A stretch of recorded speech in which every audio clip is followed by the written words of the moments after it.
அனைவருக்கும் வணக்கம்ப்பா. இதெல்லாம் எப்படி படிச்சுட்ருக்கீங்க? நல்லா போயிட்டுருக்கா?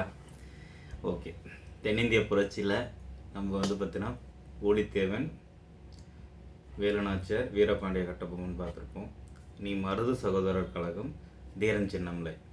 சரியா? இன்னைக்கு பார்ப்போம். இது கம்ப்ளீட் ஆகும்.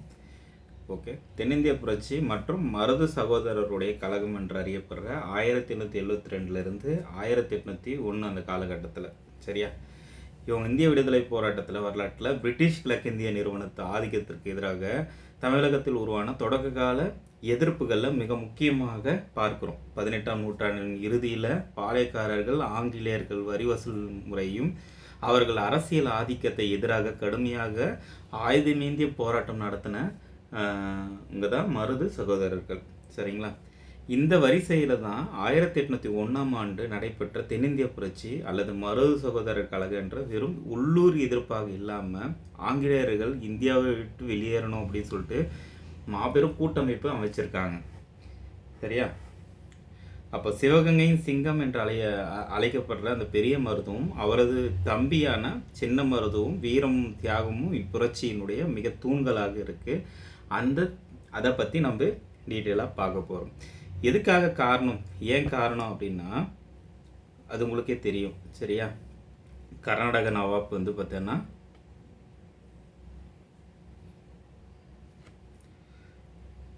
புரட்சிக்கான முக்கிய காரணம்னா அரசியல் தலையீடு தான். பாஞ்சால குறிச்சியினுடைய வீழ்ச்சிக்கு பின்னாடி தப்பியோடைய வீரர்கள் சிவகங்கையினுடைய மருது சகோதரர் அரவணைச்சு சிறு வயலில் புகலிடம் கொடுத்துருப்பாங்க. நம்ம ஆல்ரெடி பார்த்துருக்கோம். அது ஊமத்துறை கொடுத்துருப்பாங்கன்னு வச்சுக்கோங்களேன். கட்டபொம்மன் மரணம் அடைகிறாரு. ஓகேங்களா? வீரபாண்டிய கட்டபொம்மன் மற்றும் அவரது கூட்டாளிகள் தூக்கு தண்டனை கொடுத்துட்டு பிற பாளையக்காரர்கள் ஆங்கிலேயர்கள் வன்மையாக விடுதலை உணர்வை தூண்டி வைக்கிறாங்க. சரியா? அடிமைத்தனம் பார்த்தோன்னா இந்த வரி விதிப்பு, பிரிட்டிஷ் கிழக்கிந்திய நிறுவனத்தின் கடுமையான வரி வசூல் பண்ணுறாங்க. உள்ளூர் ஆட்சியாளர்கள் இறையாண்மை பறிக்கும் நோக்கில் பொதுமக்கள் பாளையங்களை ஒன்றிணைக்கிறாங்க. இதுக்காக தான் 1801 திருச்சிராப்பள்ளி பிரகடனம் சொல்லுவாங்க. ஜூன் 1801 மருது சகோதரர்கள் திருச்சிராப்பள்ளி பிரகடனம் ஆங்கிலேயர்களுக்கு எதிராக இந்தியர்கள் ஒன்றிணைக்க முதல் தேசிய அழைப்பாக கருதப்படுகிறது இந்த திருச்சி பிரகடனம். சரிங்களா? ஒற்றுமைக்கான முழக்கம், ஜாதி மதமெல்லாம் கடந்து நவாப் மற்றும் ஆங்கிலேயருடைய கூட்டு ஆதிக்க எதிராக அனைத்து இந்தியர்களும் ஆயுதேந்தி போராட வைக்கணும் அப்படின்றதான் இந்த பிரகடனுடைய வலியுறுத்துகிறது. சரிங்களா? சுவர்கள் ஒட்டப்பட்ட அறிக்கை, அதை பற்றி பார்க்க போகிறோம். திருச்சி நவாப்புடைய கோட்டையிலும் ரங்கநாதர் சுவர்கள் ஒட்டப்பட்ட மக்களுடைய பெரும் புரட்சி ஏற்படுத்துறது, அதை பற்றியும் பார்க்க போகிறோம். சரிங்களா? புரட்சியினுடைய விளைவு எப்படி கொடூரமான அடக்குமுறையில் அடக்குனாங்க. அப்புறம் 1801 அக்டோபர் 24 பெரிய மருது சின்ன மருது இருவரையும் ராமநாதபுரம் மாவட்டத்தில் திருப்பத்தூர் கோட்டையில் தூக்கிலிடப்படுறது. அதே மாதிரி கர்நாடக இந்த பாளையக்கார முறை முடிவுக்கு அப்புறமா 1801 ஜூலை 31 கர்நாடக உடன்படிக்கை கையெழுத்தானது. இதன் மூலம் தமிழகத்தில் பல நூற்றாண்டுகள் நடைமுறை இருந்த பாளையக்கார முறை முற்றிலும் ஒழிக்கப்பட்டது. கொஸ்டின் கேட்கலாம். பாளையக்காரர் முறை முற்றிலும் ஒழிக்கப்பட்டது எந்த உடன்படிக்கைன்னா 1801 ஜூலை 31. சரியா? கர்நாடக உடன்படிக்கை, அதை பற்றியும் நம்ம பார்க்க போகிறோம்.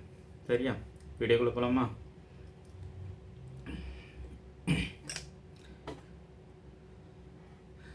ஓகேவா? 24 அக்டோபர் 1801 திருப்பத்தூர் கோட்டையில் பெரிய மருதும் மற்றும் சின்ன மருதும் தூக்கிலிடப்படுறாங்க.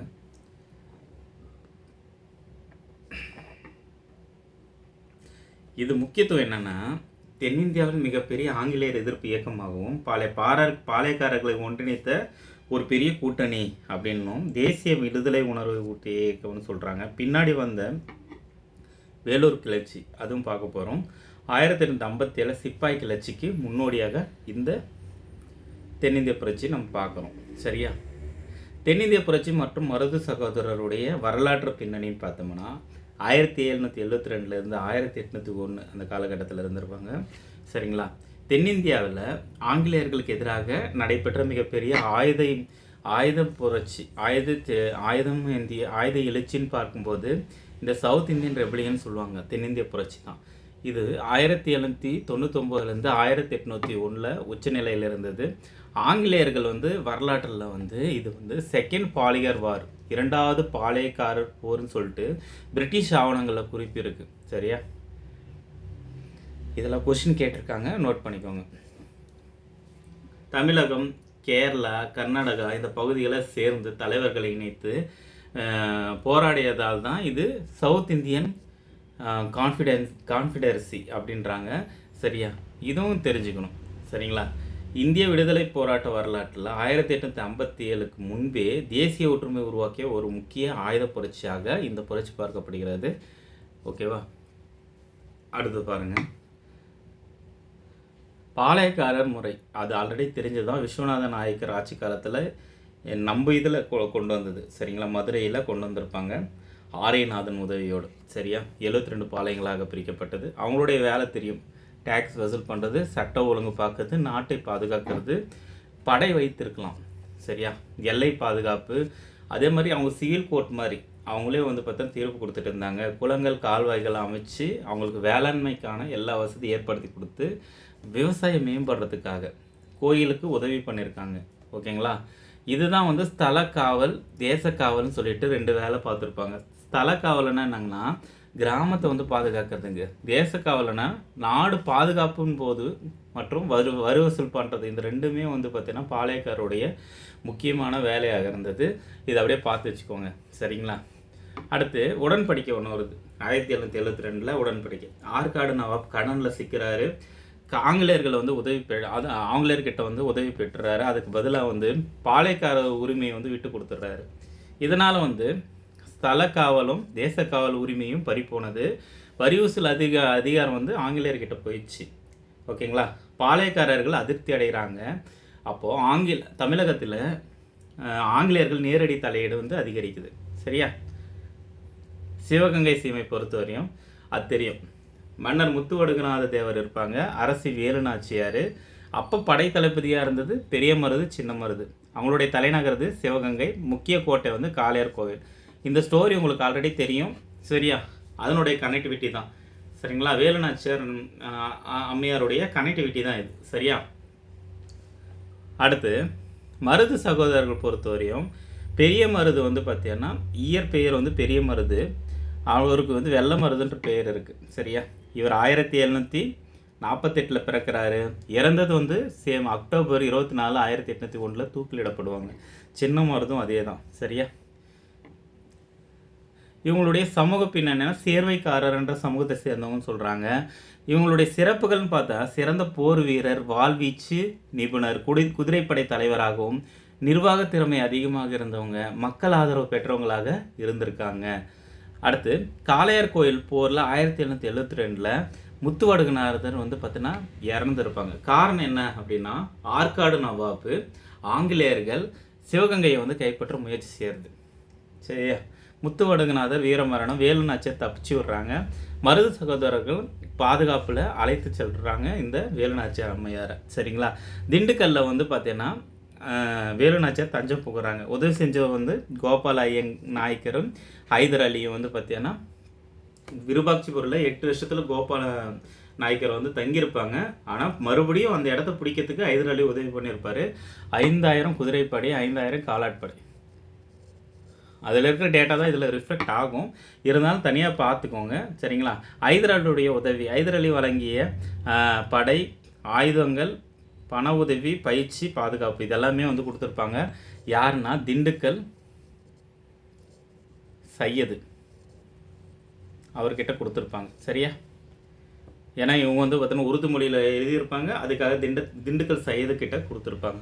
சிவகங்கை 1780 மீட்கப்பட்டது. ஆங்கிலேயர்கள் தோல்வி, சிவகங்கை மீட்கப்பட்டது. வேலுநாச்சியார் மீண்டும் ஆட்சிக்கு வராங்க.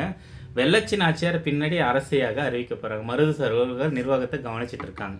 இப்போ நிர்வாகம் மருது சகோதரர்கிட்ட இருக்குது. அப்போ மருது சகோதரருடைய நிர்வாகம் விவசாயம் மேம்படுத்தியிருக்காங்க, நீர்ப்பாசனம், ஏரிகள் பராமரிச்சிருக்காங்க, குளங்களை வெட்டியிருக்காங்க, சாலைகள் அமைச்சிருக்காங்க, திருக்கோவில்கள் பணிகள் செஞ்சுருக்காங்க. அது இல்லாமல் படை வலிமைப்படுத்தியிருக்காங்க, மக்களுக்கு நியாயமான டேக்ஸ் வரி நிர்ணயிச்சிருக்காங்க, ஏழைகளுக்கு உதவி பண்ணியிருக்காங்க, சமத்துவம் உருவாக்கியிருக்காங்க, மக்கள் நல ஆட்சி. மக்கள் நல ஆட்சின்றது பார்த்தீங்கன்னா என்னது? குட் கவர்னன்ஸ்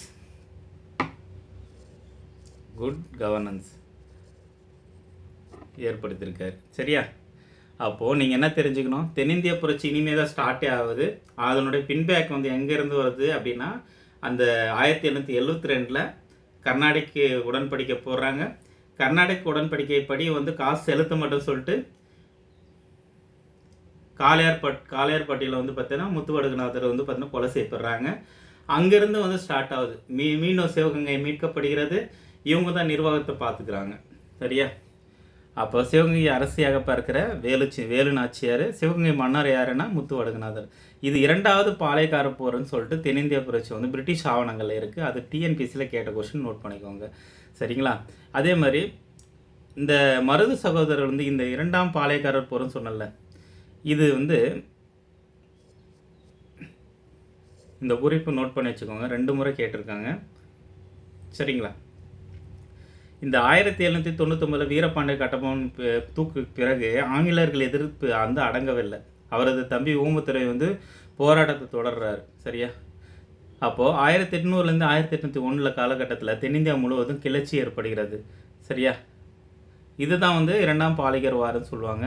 சரிங்களா? இது தென்னிந்திய கூட்டமைப்புன்னு சொல்லிட்டு சவுத் இந்தியன் கான்ஃபரன்ஸ் வந்து பார்த்தீங்கன்னா உருவாக்குறாங்க. யாருன்னா உருவாக்குனது சின்னமருது. கொஸ்டின் பார்த்து வச்சுக்கோங்க.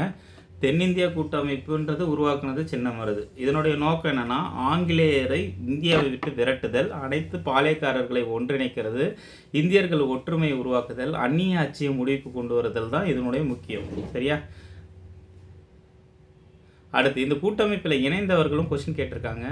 மருது சகோதரர்கள் வந்து பார்த்தீங்கன்னா சிவகங்கை தலைமையகமாகவும், திண்டுக்கல் வந்து கோபால நாயக்கர். சரியா? ஊமத்துறை வந்து பார்த்தீங்கன்னா பாஞ்சாலக்குறிச்சி, செவத்தையும் பாஞ்சாலக்குறிச்சி சேர்ந்தவங்க. இதை தாண்டி தமிழகத்தை தாண்டி கேரளா வருமா. கர்நாடகா வந்து கிருஷ்ணப்பா துண்டாஜி வந்து துண்டாஜி வாக்குன்னு சொல்லுவாங்க. இவங்களும் நோட் பண்ணிக்குவாங்க. பல பாளையங்கள் ரகசியமாக ஆதரவு வந்து சேர்றாங்க. சரிங்களா? ஒரு பிரிட்டிஷை வந்து முழுமையாக அகற்றத்துக்காக இந்தியா லெவலில், அதாவது ஒரு 4 ஸ்டேட் லெவலில் வந்து பார்த்தீங்கன்னா கூட்டணி அமைக்கிறது பெரிய போராட்டமாக பார்க்குறது. ஃபஸ்ட்டு போராட்டமே வந்து தென்னிந்திய புரட்சி தான். சரியா? அதுதான் நான் ஃபஸ்ட்டே சொன்னேன். ரொம்ப இம்பார்ட்டன்ட், இது பார்த்து வச்சுக்கோங்க. விருப்பாட்சி மாநாடு, இதுவும் கொஸ்டின் கேட்டிருக்காங்க. எண்ணூரில் ஏப்ரலில் விருப்பாட்சி மாநாடு. விருப்பாட்சி திண்டுக்கல் அருகில் இருக்குது. இதனுடைய முடிவுகள் என்னென்னா, ஆங்கிலேயருக்கு எதிராக ஒரே நேரத்தில் போர் தொடுக்கணும், ஆயுதங்களை திரட்டணும், ஓகேங்களா, மக்களை ஒன்றிணைக்கணும், வரி மறுக்கணும், அப்புறம் கோட்டைகளை பலப்படுத்தணும் இப்படின்னு சொல்லிட்டு முடிவு எடுக்கப்படுகிறது விருப்பாட்சியில் 1800 ஏப்ரலில். ஓகேவா? எப்போ நடந்ததுன்றது தெரிஞ்சுக்கோங்க. அப்புறம் கோயம்புத்தூரில் எழுச்சி 1800 ஜூனில்.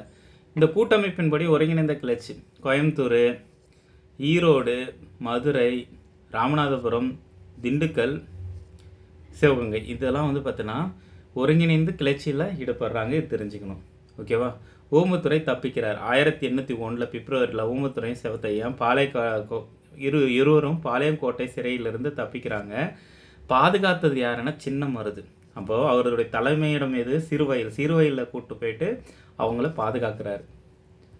சரியா? பாதுகாத்த பிறகு பாஞ்சாலக்குறிச்சி மீண்டும் கட்டப்படுகிறது. எப்படியும் வந்து அவர் இறந்தது பேருக்கு கழுதை பூட்டி வந்து பார்த்தீங்கன்னா ஏறு ஊண்டு அங்கே வந்து பார்த்தீங்கன்னா எருக்கஞ்செடி வந்து பார்த்தீங்கன்னா பதிச்சிருப்பாங்க. நம்ம ஃபஸ்ட்டு வீடியோவில் பார்த்துருப்போம். எவ்வளோ கொடூரமாக பண்ணியிருப்பாங்க. அதுக்கு பதிலடியாக சிறையிலேருந்து தப்பிச்சு வந்தவங்க இவங்க ஊமத்துறை கோட்டையை கட்ட ஆரம்பிக்கிறாரு. மீண்டும் படையை திரட்டுறாங்க. ஆங்கிலேயருக்கு எதிராக போராட தொடர்றாங்க. சரிங்களா?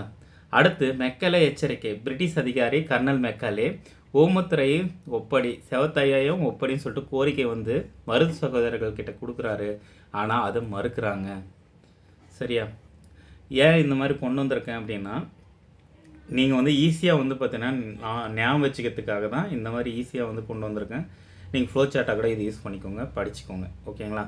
ஆங்கிலேயருடைய படையெடுப்பை பொறுத்தவரையும் படைத்தலைவர் யார்? கர்னல் ஹக்கியும் கர்னல் இன்னிங்ஸு. ஓகேங்களா? இவங்க 2 பேரும் வந்து ஆங்கில படையெடுப்பில் இவங்க வந்து சிவகங்கையை தான் வந்து டார்கெட் வச்சுருப்பாங்க.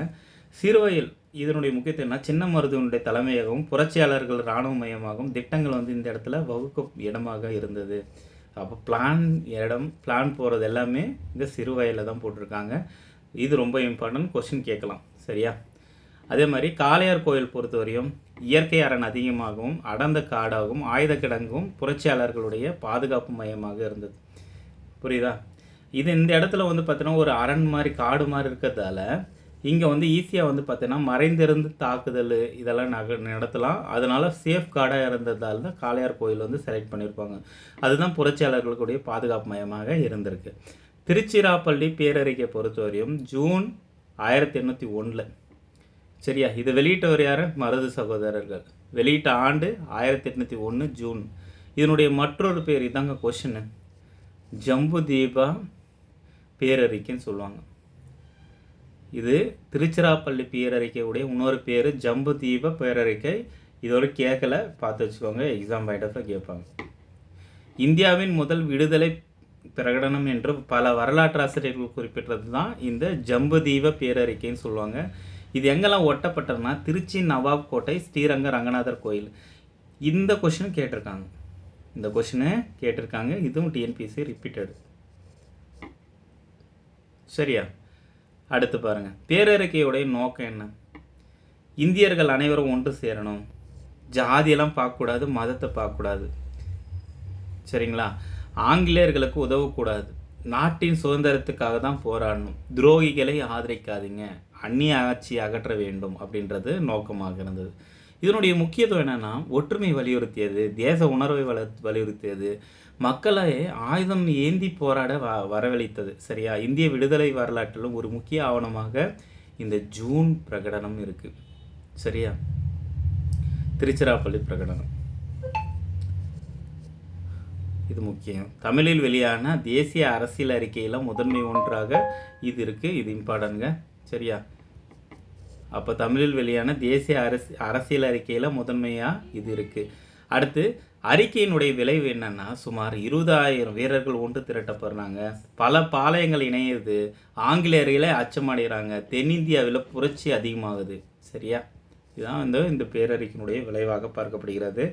அடுத்து பாருங்கள், இந்த 1 மார்க்கில் பார்க்கணும் அப்படின்னா சவுத் இந்தியன் கான்ஃபரன்சி அப்படின்னு தென்னிந்திய கூட்டமைப்பு தலைவர் யாருன்னா சின்னமருது. விருபாட்சியில் எந்த வருஷம் கூட்டம்? 1800 ஏப்ரல். கோவையில் 1800 ஜூனு. ஊமைத்துறை தப்பிச்சது பிப்ரவரி 1801. திருச்சிராப்பள்ளி பேரறிக்கை 1801 ஜூன். சரிங்களா? இது வந்து பார்த்தீங்கன்னா இன்னொரு பேர் என்னங்க, திருச்சிராப்பள்ளி பேரறிக்கையோடைய இன்னொரு பேர் ஜம்பு தீப பேரறிக்கையா? இதெல்லாம் பார்த்து வச்சுக்கோங்க. பேரறிக்கை வெளியிட்டவர் யார்? மருது சகோதரர்கள். ஒட்டப்பட்ட இடம் திருச்சி நவாப்பு, ஸ்ரீரங்கம் ரங்கநாதர் கோயில். சிறுவயலில் வந்து பார்த்தீங்கன்னா சின்ன மருதனுடைய தலைமையகமாக இருந்தது. புரட்சியாளர்கள் முக்கிய கோட்டையாக காளையார் கோயில் இருக்குது. கர்னல் மெக்காலே ஊமத்துறை ஒப்படைக்க கோரிய ஆங்கில அதிகாரி கர்னல் ஹக்யூ, கர்னல் லின்னிங்ஸி சிவகங்கை மீது படையெடுத்த தளபதிகள்னு சொல்லிட்டு இந்த கீ பாயிண்ட்ஸ் எல்லாம் பார்த்துக்கோங்க. இதுதான் கொஷினாக இருக்கும். சரியா? அடுத்து பாருங்கள், ஆங்கிலேயர்களுக்கு எதிர் நடவடிக்கைகளில் திருச்சிராப்பள்ளி பேரறிக்கை வெளியான பிறகு ஆங்கிலேயர்கள் தென்னிந்திய புரட்சியை ஒடுக்க தீவிர நடவடிக்கை மேற்கொள்கிறாங்க. அவர்கள் செய்த நடவடிக்கைகள் என்னென்னா வங்காளத்திலேருந்து படைகள், கூடுதல் படை வர வைக்கிறாங்க. ஆல்ரெடி பெங்காலில் இருக்கிற படையை வர வைக்கிறாங்க.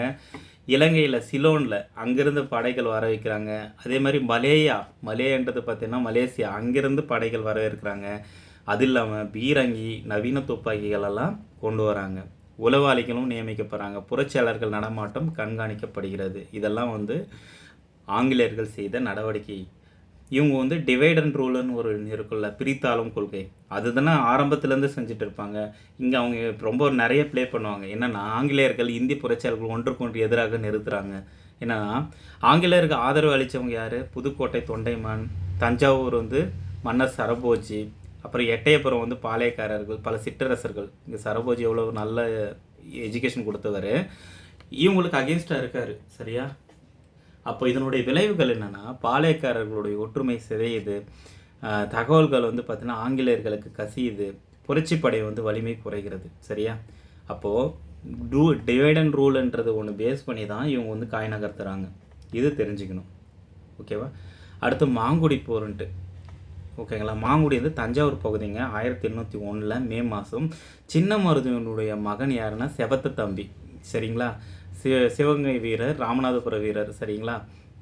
எல்லாம் சேர்ந்து புரட்சிப்படை உருவாக்குறாங்க. ஆங்கில படை கேப்டன் வில்லியம் பிளாக்பர்ன் அவங்க தலைமையில். சரியா? மாங்குடி போரில் இந்த பக்கம் சின்ன மருதுவனுடைய மகன் செவத்தையாக்கும், அந்த பக்கம் வில்லியம் பிளாக்பர்ன் அவங்களுக்கும். சரியா? இதில் புரட்சிப்படை தோற்று போயிடுச்சு. புரட்சிப்படை தோல்வி அடைஞ்சிச்சு. தஞ்சாவூர் மன்னர் சரபோஜி வந்து ஆங்கிலேயருக்கு உதவி செய்திருப்பார். தஞ்சாவூரில் நோக்கி முன்னேற்றம் தடைப்படுகிறது. சரியா? மாங்குடி போர் முக்கியம், நோட் பண்ணிக்கோங்க. சரியா? அடுத்து காளையார் கோயில் முற்றுகை. புரட்சியாளர்கள் பாதுகாப்பு மையமாக இருந்தது அந்த காளையார் கோயில். அது இல்லாமல் அங்கே தான் வந்து ஸ்டோரேஜ், ஆயுத கிடங்கு, அடர்ந்த இயற்கை சூழல். சரிங்களா? இங்கே என்ன நடந்ததுன்னா, ஆங்கிலேயர்கள் பல திசையில் இருந்து தாக்குறாங்க, பீரங்கிகள் பயன்படுத்துகிறாங்க, பல உயிர்கள் இறக்குறாங்க. இறுதியில் கோட்டை கைவிடப்படுகிறது. சரியா? அதுக்கப்புறம் பிரான்மலை, காளையார் கோயிலிருந்து பின்வாங்கிய புரட்சியாளர்கள் அடுத்து பிரான்மலைக்கு போயிடுறாங்க. அங்கே ஆங்கிலேயருடைய தாக்குதல் நடத்துகிறாங்க. சரியா? மருது சகோதரர்கள் கைது செய்யப்படுறாங்க. பெரிய மருது சிங்கப்புணரி மலையில் கைது செய்யப்படுறாங்க. சின்ன மருது பின்னர் ஆங்கிலேயர்களால் கைது செய்யப்படுறாங்க. செவத்தையம் வந்து வத்தலகுண்டு பகுதியில் கைது பண்ணுறாங்க. சரியா? ஒவ்வொரு இடத்துல ஒவ்வொருத்தரை பிரிஞ்சு போயிட்டாங்க, அங்கங்கே பிடிக்கிறாங்க. துரைசாமி பெரிய மருதனுடைய மகன், மதுரையில் வந்து கைது பண்ணுறாங்க. சரியா? யார் எங்கெங்கே கைது பண்ணுறதுன்னா நோட் பண்ணி வச்சுக்கோங்க. சரியா? இதெல்லாம் நோட் பண்ணிக்கோங்க, இம்பார்ட்டன்ட். அடுத்து திருப்பத்தூரில் தூக்கு தண்டனை. சரிங்களா? 24 அக்டோபர் 1801 திருப்பத்தூர் கோட்டையில் பெரிய மருது சின்ன மருது தூக்கிலிடப்படுறாங்க. சரியா? முக்கியத்துவம் என்னென்னா, தென்னிந்திய புரட்சியாளர்களுடைய முக்கிய திருப்புமுனையாக இருக்குது. மருது சகோதரர்கள் தியாகிகளாக போற்றப்படுகிறாங்க. சரியா? ஊமுத்துறையும் செவத்தையா பின்னர் ஆங்கிலேயர்களிடம் சிக்கிற இந்த ஊமுத்துறையும் செவத்தையாவும் 16 நவம்பர் 1801 பாஞ்சாலங்குறிச்சியில் தலை துண்டிக்கப்படுகிறது. சரியா? கழுவேற்றப்படுகிறதுன்னு சொல்கிறாங்க. பினாங்கு நாடு கடத்தல். 73 பேரை வந்து புரட்சியாளர்களை வந்து என்ன பண்ணுறாங்கன்னா அடிமையாக, சரியா, பினாங் இன்றைய மலேசியா இருக்குல்ல அந்த இடத்துக்கு அனுப்புகிறாங்க. நோக்கம் வந்து மீண்டும் கிளர்ச்சி ஏற்படாமல் தடுக்கிறதுக்காக இவங்க நாடு கடத்தப்படுகிறாங்க. சரியா? அப்போ கர்நாடக உடன்படிக்கை முடிவுக்கு வருது. அதாவது ஒரு உடன்படிக்கை போகிறாங்க, இனிமேல் பாளையக்காரே இருக்கக்கூடாது அப்படின்றது. 1801 ஜூலை 31 நோட் பண்ணிக்கோங்க, ரொம்ப இம்பார்ட்டன்ட்டு. இதனுடைய அம்சங்கள்னா, ஆற்காடு நவாப் முடிவே வந்துச்சு. இனிமேல் நவாப் பண்ணுற அதிகாரமே இல்லை, டைரெக்டாக வந்து பிரிட்டிஷ்கிட்ட போயிடுச்சு வரி வசூல் பண்ணுறது. அவங்ககிட்டேருந்து இவன், இவங்ககிட்டேருந்து இவன் சொல்லிட்டு இந்த சர்க்குலேஷன் இருந்தது. இவன் கடன் வாங்கிட்டான், யார்? ஆற்காடு நவாப். அந்த கடனுக்கான வட்டி வசூல் பண்ணது வந்து பார்த்தீங்கன்னா யாருன்னா ஆங்கிலேயர்கள்.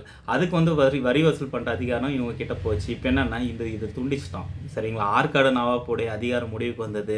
வரி வசூல் வந்து யார் வாங்கிட்டாங்கன்னா பிரிட்டிஷே வாங்கிச்சு. தமிழகம் மீது ஆங்கிலேயர்கள் நேரடியாக நிர்வாகம் வலுப்பெற்றது.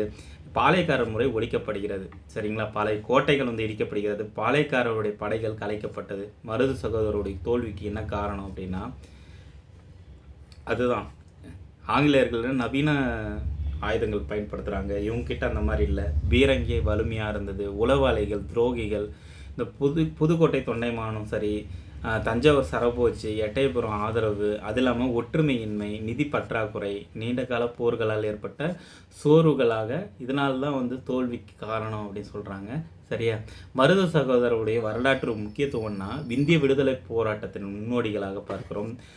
தென்னிந்திய ஒற்றுமையினுடைய அடையாளமாக பார்க்கிறோம். இப்போ கூட சவுத்தில் நீங்கள் அவங்கள வந்து பார்த்தோன்னா போற்றப்படுறாங்க. சரிங்களா? அவங்கள வந்து பார்த்தீங்கன்னா நிகழ்ச்சிகள் வந்து ஏற்பாடு பண்ணுறாங்க. சரிங்களா? இந்தியர்களை ஒற்றுமைக்காக போராட அழைத்தவர்கள், தேசிய உணர்வை வளர்த்தவர்கள், ஆயுத போராட்டத்தின் முன்னோடிகளாக பார்க்குறோம். சரிங்களா? நம்ம முன்னோடிகளாக பார்க்குறோம். முக்கியமாக வந்து பார்த்தீங்கன்னா மருது சகோதரர்களுடைய தூக்கு வந்து பார்த்தீங்கன்னா 24/10/1801 திருப்பத்தூர் கோட்டை. ஊமத்துறை வந்து மரணம் 16/11/1801. சரியா? இந்த டேட்டு, ஒரு இறந்த டேட்டை வந்து கேட்குறாங்க அப்படின்னா இவங்கள தான். சரிங்களா? வீர வணக்கத்துக்காக. சரிங்களா? நிறைய கொஸ்டின் கேட்குறாங்க இந்த ஏரியாவில், பார்த்து வச்சுக்கோங்க. ஓகேங்களா? கைது செய்யப்பட்ட இடமும் பார்த்துக்கோங்க. செவத்தையா, வத்தலகுண்டலும், சிங்கப்புணரில் பெரிய மருதும் கைது பண்ணுறாங்க. பாளையக்கார முறை ஒழிக்கப்பட்டது 1801. கர்நாடக உடன்படிக்கை எப்போ போடப்பட்டது? 31 ஜூலை 1801. 73 பேர் நாடு கடத்தப்படுறாது, அதை பார்த்துக்கோங்க. மீண்டும் புரட்சி பண்ணுவாங்கன்றது நோக்கத்தில். மாங்குடி போரில் ஆங்கில படை வழிநடத்தவர் யாருன்னா வில்லியம் பிளாக்பர்ன். செவத்தையா தான் இவருக்கு அகேன்ஸ்டாக பண்ணியிருப்பார். தெரிஞ்சுக்கோங்க, எக்ஸாமில் கேட்கலாம். அடுத்து தீரன் சின்னமலை. இவரோட பார்த்தோம்னா இது கம்ப்ளீட்டடாக முடியுது. இது தனியாக தான் பார்க்கணும். சரி, இவர்தும் சேர்த்து பார்த்துடலாம். ஓகேவா? தீரன் சின்னமலை 1756 1805. ஓகேங்களா. தென்னிந்தியாவில் ஆங்கிலேயருக்கு எதிராக இறுதி வரை ஆயுதம் ஏந்திய போராடிய ஒரு முக்கிய பாளையக்காரராக பார்க்குறோம். கொங்கு நாட்டு விடுதலை போராட்டத்தினுடைய தலை சிறந்த வீரர். கொங்கு நாட்டு விடுதலை போராட்டத்தின் தலை சிறந்த வீரர். தமிழகத்தில் ஆங்கிலேயர்கள் நேரடியாக எதிர்த்து நீண்ட காலம் போராடிய கடைசி முக்கிய பாளையக்காரராக ஒருத்தர். இவர் தான் கடைசியாக போராடிய முக்கிய பாளையக்காரர். கொரில்லா போர் முறையை திறமையாக பயன்படுத்தியவர் இவர். 1757 பிறக்கிறாரு. இவருடைய இயற்பெயர் தீர்த்தகரசி. புகழ்பெற்றது வந்து தீரன் சின்னமலை. ஓகேங்களா. பிறந்த இடம் வந்து மேலப்பாளையம், இப்போ பழைய கோட்டை இருக்கிற காங்கேயம் வட்டம், கொங்கு நாடு. சரிங்களா. இது கொஞ்சம் பார்த்தீங்கன்னா பார்த்து வச்சுக்கோங்க. Exam point of view school book data தான் நீங்கள் பார்க்கணும். ஸ்கூல் புக்கில் என்ன கொடுத்துருக்கோ பார்த்துக்கோங்க. ஆனால் ஸ்கூல் புக்லேயும் வேறுபாடு இருக்குது. சரிங்களா, பார்த்து வச்சுக்கோங்க. அடுத்து பாருங்கள், குடும்ப பின்னணி பொறுத்தவரையும் மதிப்புமிக்க மன்றாடியார் குடும்பத்தை சேர்ந்தவங்க. சிறு வயதில் வந்து குதிரை சவாரி, வாள்வீச்சு, சிலம்பம், வில்வித்தை, போர் பயிற்சி இதெல்லாம் தேர்ச்சி பெற்றவங்க. சரிங்களா. ஓகே. சின்னமலை என்பது வந்த காரணம்னா கொங்கு நாடு அப்போது மைசூர் பகுதி இருந்தது. அப்போ திவான் வந்து முகமது அலி அவங்களுக்கு வசூலித்து வந்தாங்க, டேக்ஸ் வசூலித்து வந்தாங்க. தீர்க்கதரிசி வந்து வரி மறித்து அந்த வரி பணத்தை பறித்து ஏழை மக்களுக்கும் பகிர்ந்தளித்தார்.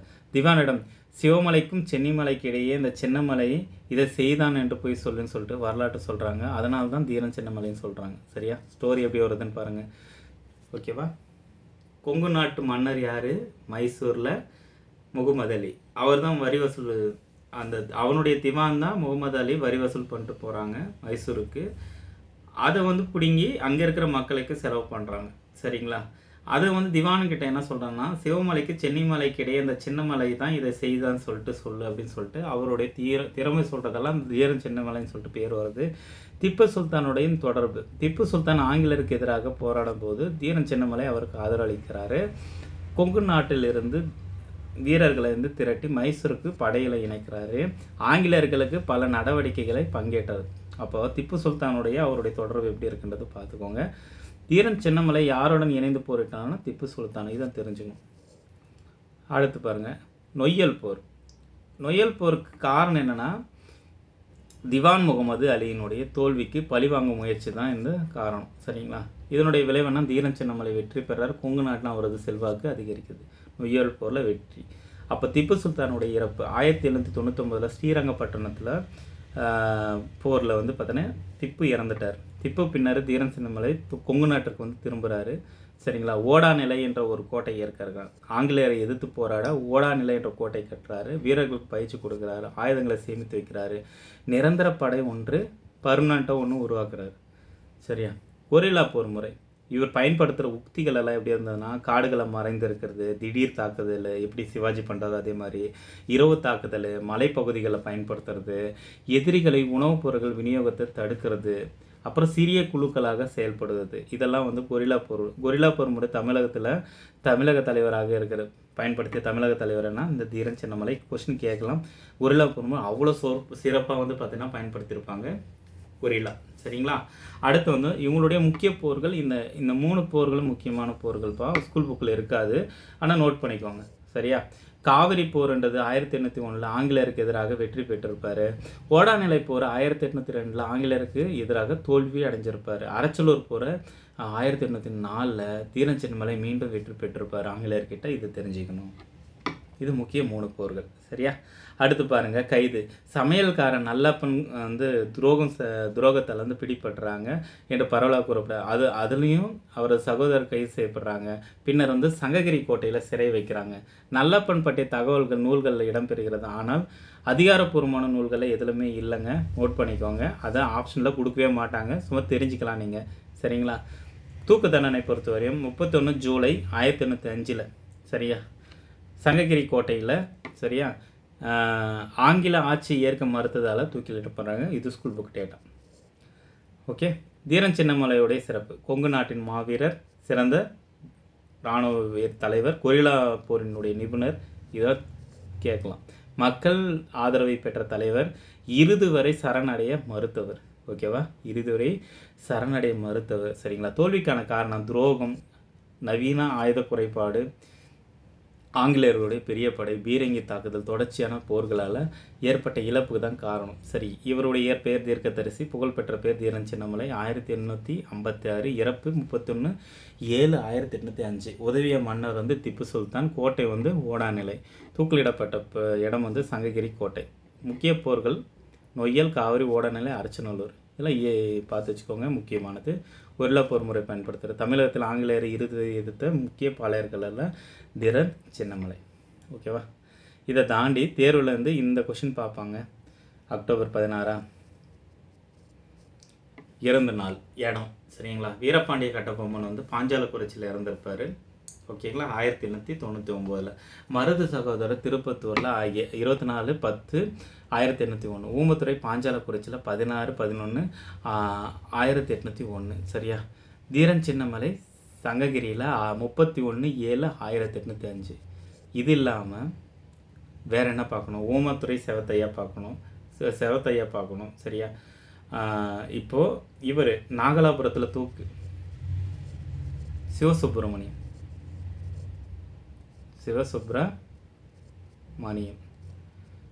வீரபாண்டிய கட்டபொம்மனுடைய அமைச்சர். நாகலாபுரத்தில் தூக்கு 13 செப்டம்பர் 1799. இது தெரிஞ்சுக்கோங்க. சரிங்களா? இந்த ஏரியா கொஸ்டின் ஏரியான்றதெல்லாம் நான் வந்து ஒன்றா தொகுத்து கொடுத்துருக்கேன். நோட் பண்ணிக்கோங்க, ரொம்ப இம்பார்ட்டன்ட். ஓகே, அடுத்து பாருங்கள். தேர்வு நோக்கில் நீங்கள் 2 விஷயத்தை மட்டும் தெரிஞ்சுக்கோங்க. பேராசிரியர், வரலாற்று ஆசிரியர் ராஜையன் என்ன சொல்கிறாருன்னா, இது நிகரற்ற முதல் இந்திய சுதந்திர போர் 1800 1801 சொல்லிட்டு சொல்கிறாங்க. சிப்பாய் காலகத்திற்கு 56 ஆண்டுகளுக்கு முந்தையது தான் இந்த நிகரற்ற முதல் இந்திய சுதந்திர போர், தென்னிந்திய புரட்சி சொல்லியிருப்பார். திருச்சிராப்பள்ளி பிரகடனம் இருக்குல்ல, அது பேர் ஜம்புத்வீபா பிரகடனம் சொல்லுவாங்க. அனைத்து இந்திய தத்துவம் சொல்லிட்டு பேஸ் பண்ணியிருக்கிறது. சரிங்களா? ஜாதி மதம்லாம் பேஸ் பண்ணி இல்லாமல் தேசிய விடுதலை வந்து அறக்கோலிடுறது தான் திருச்சிராப்பள்ளி பிரகடனம் பேர் வரைக்கும் சொல்கிறாங்க. இதோட வந்து பார்த்திங்கன்னா நம்ம முடிச்சுக்கலாம். சரியா? தென்னிந்திய புரட்சி இதோட போதும். சரிங்களா? இதை தாண்டி வந்து உங்களுக்கு என்னென்ன ஒர்க் இருக்குது அப்படின்னா, ப்ரீவியஸ் இயர் கொஷின் வந்து பார்த்தீங்கன்னா இதில் பாதி வந்து இதில் கவர் ஆகிடும். சரிங்களா? ப்ரீவியஸ் இயர் கொஷின் பாருங்கள். அதுக்கப்புறம் வந்து ஒரு சில ஃபேக்ட் வந்து பார்த்திங்கன்னா கான்ட்ரவைஸாக இருக்குன்னா அதை கேட்க மாட்டாங்க. சரியா? கான்ட்ராவாக இருக்குது, ஒரு தப்பான ஒரு டேட்டாவாக இருக்குன்னா அது கேட்க மாட்டாங்க. ஆனால் ஒரு சில டைமில் டிஎன்பிசி பொறுத்தவரையும் அது கேட்க தான் செய்வாங்க. சரிங்களா? எக்ஸாம்பிளாக சொல்கிறேனே, இப்போது 2 வருஷம் அந்த கான்ஸ்டியூஷன் மேக் பண்ணது எத்தனை நாள்னு சொல்லிட்டு ஒரிஜினல் புக் டேட்டா 2 வருஷம் 11 மாதம் 18 நாள்னு இருக்கும். ஸ்கூல் புக் டேட்டா 17 நாள்னு சொல்லிட்டு கொடுத்துருப்பான். ஆனால் அது 17 நாளாக ஆப்ஷனாக வச்சுருப்பான். ஸோ அதை வந்து அந்த ஒரு கொஷின் 2 கொஷினுக்காக நீங்கள் இந்த டேட்டா கரெக்டுன்னு சொல்லிட்டு வாதாட்டு இருக்க வேண்டாம். சரிங்களா? உங்களுக்கு என்ன கான்செப்ட், என்ன முக்கியமான ஃபேக்ட் என்ன, அது மட்டும் படிச்சுட்டு போயிட்டே இருக்கணும். சரிங்களா? அடுத்து மெயின்ஸ் படிக்கிறீங்க அப்படின்னா உங்களுக்கு நாங்கள் கொடுக்குற ஒரு கைடன்ஸ் என்னென்னா, டைம் நல்லா இருக்குது. இப்போயே வந்து பார்த்தீங்கன்னா ப்ரிலிமினரி சேர்த்து மெயின்ஸ் நல்லா ஸ்ட்ராங்காக படிச்சுக்கிட்டீங்கன்னா உங்கள் வந்து பார்த்தீங்கன்னா நீங்கள் ப்ராக்டிஸ் பண்ணால் மட்டும் போதும். மெயின்ஸ் படிக்கிற வரையும் என்ன விஷயம் அப்படின்னா, நீங்கள் ப்ரிலிமினரி ஸ்ட்ராங்காக இருந்தீங்கன்னா மெயின்ஸ் ஈஸியாக இருக்கும். சரிங்களா? அது உங்களுக்கே தெரியும். நீங்கள் ஆல்ரெடி ப்ரிப்பேர் பண்ணிட்டு இருப்பீங்க. சரிங்களா? All the best. தொடர்ந்து படிங்க. வீடியோ பிடிச்சிருந்தால் லைக் பண்ணுங்கள், சப்ஸ்கிரைப் பண்ணுங்கள், ஷேர் பண்ணுங்கள். சரிங்களா? தேங்க்யூப்பா. நன்றி. All the best.